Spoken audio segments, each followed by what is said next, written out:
Iran जंग में जहां अमेरिका इजराइल ने ईरान पर कहर बरपा रखा है, तो वहीं ईरान भी लगातार भीषण प्रहार कर रहा है। ऐसे में डोनाल्ड ट्रंप ने पहले चेतावनी दी कि ईरान को बिना शर्त सरेंडर करना पड़ेगा।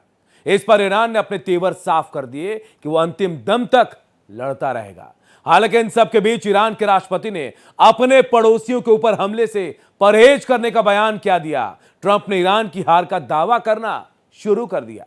सवाल है कि इस जंग में दोनों तरफ से दावे और अहंकार की लड़ाई हो रही है, आखिर कब तक जारी रहेगी।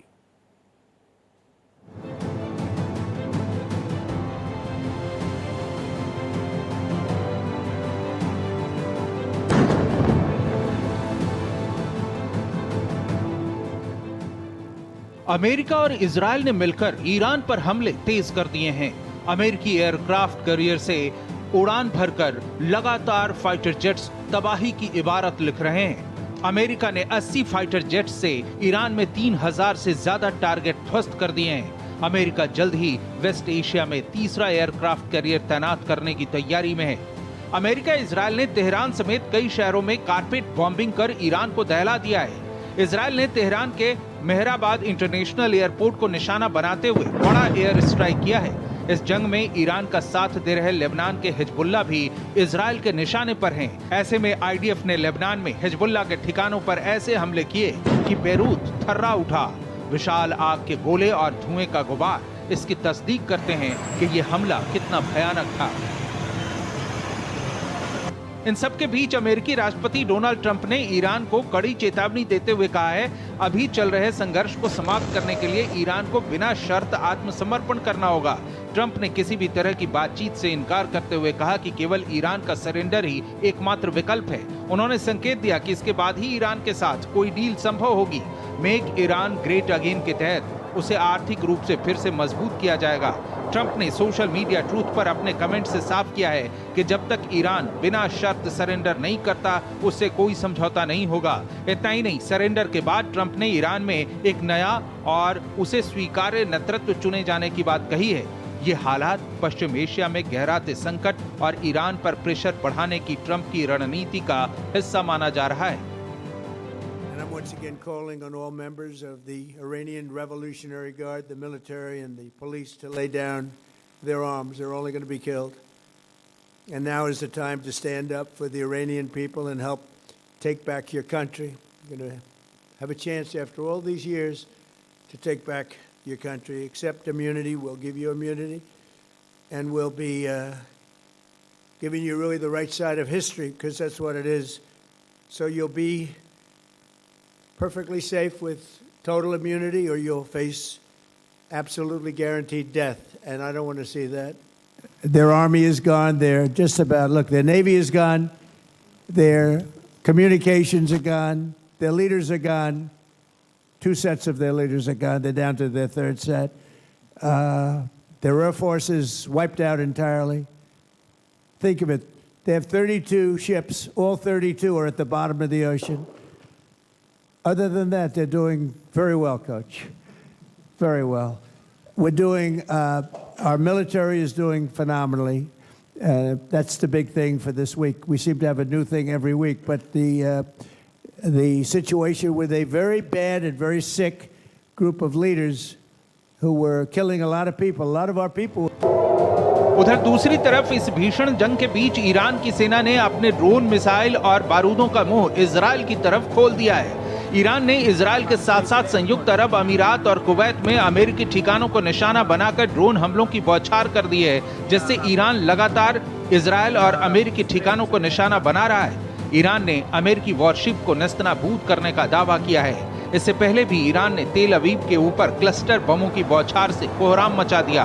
क्लस्टर बम कोई बहुत ज्यादा शक्तिशाली बम नहीं है, लेकिन क्लस्टर बम दर्जनों से लेकर सैकड़ों छोटे छोटे बमों को एक बड़े एरिया में ऐसे बिखेर देता है कि इनमें से हर एक बम एक साथ अलग अलग इलाकों में तबाही बरपाते हैं।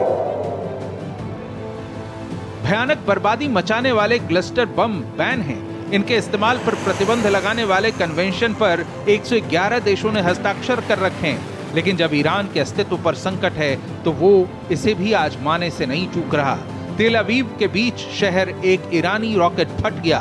जब नागरिक सुरक्षा दल उस रॉकेट को हटाने की कोशिश कर रहा था तो अचानक रॉकेट के फटने से पूरा इलाका धधक उठा।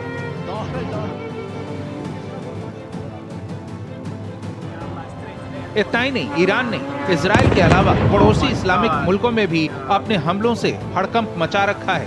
तस्वीरें दुबई हवाई अड्डे पर एक बार फिर ड्रोन हमले किए हैं। पास की एक इमारत में आग लग गई। खौफ का आलम यह है कि दुबई इंटरनेशनल एयरपोर्ट पर पैसेंजर्स के बीच भगदड़ मच गई। सभी जान बचाने के लिए भागते दिखे। इतना ही नहीं, इस हवाई अड्डे की ओर जाने वाले फ्लाइट्स को भी अपने मार्ग बदलने के लिए मजबूर होना पड़ा है।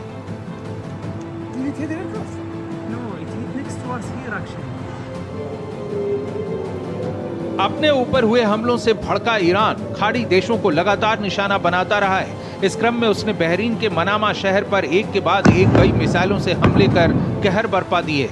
एक दिन पहले इजरायली सैन्य ठिकानों को निशाना बनाकर किए गए सीमा पार हमले के बाद हिजबुल्लाह ने एक नया वीडियो जारी किया है। हालात लगातार बदलते रहने के कारण इजरायल लेबनान सीमा पर भी तनाव लगातार बना हुआ है। उधर IRGC एयरोस्पेस फोर्स ने ट्रू प्रॉमिस 4 के 24वें चरण में इजरायल और क्षेत्र में अमेरिकी ठिकानों की ओर खैबर शेकान, इमाद और गद्र बैलिस्टिक मिसाइलों के प्रक्षेपण को दिखाने वाला फुटेज जारी कर ऐलान जंग में अपनी हुंकार भरी है। इन सब के बीच यूरोपीय संघ और खाड़ी सहयोग परिषद यानी GCC ने एक साझा बयान जारी कर ईरान से ऐसे अंधाधुंध हमलों को तुरंत रोकने का अनुरोध किया है और कूटनीति के माध्यम से इस संकट के समाधान की प्रतिबद्धता दोहराई है। GCC ने एक आपातकालीन बैठक बुलाई और संयुक्त राष्ट्र चार्टर के अनुच्छेद 51 के तहत अपने आत्मरक्षा के अधिकार का हवाला दिया। उन्होंने चेतावनी दी है कि वे अपनी सुरक्षा के लिए सभी आवश्यक उपाय करने के लिए तैयार हैं, जिसमें जवाबी कार्रवाई का विकल्प भी शामिल है। हालांकि फिलहाल सऊदी अरब, UAE और कतर जैसे देश मुख्य रूप से अपनी रक्षा जैसे मिसाइल इंटरसेप्शन पर फोकस कर रहे हैं। उन्होंने पहले ये साफ किया था कि वे ईरान के खिलाफ हमलों के लिए अपने हवाई क्षेत्र या दूसरे क्षेत्र का उपयोग करने की इजाजत नहीं देंगे। हालात बदलता हुआ देखकर जिस ईरान ने सऊदी अरब, UAE, कतर, बहरीन, कुवैत में अमेरिकी सैन्य ठिकानों और नागरिक बुनियादी ढांचों को निशाना बनाया था, उसने अपने रुख में बदलाव किया है। ईरानी राष्ट्रपति मसूद पेजेश्कियान ने इन हमलों के लिए माफी मांगी है और ऐलान किया है कि ईरान अब पड़ोसी देशों पर हमले नहीं करेगा जब तक कि उनकी जमीन से ईरान पर हमला ना हो। उन्होंने घोषणा की कि अस्थायी नेतृत्व परिषद ने एक ऐसी नीति को मंजूरी दे दी है जिसके तहत पड़ोसी देशों पर तब तक कोई और हमला या मिसाइल प्रक्षेपण नहीं किया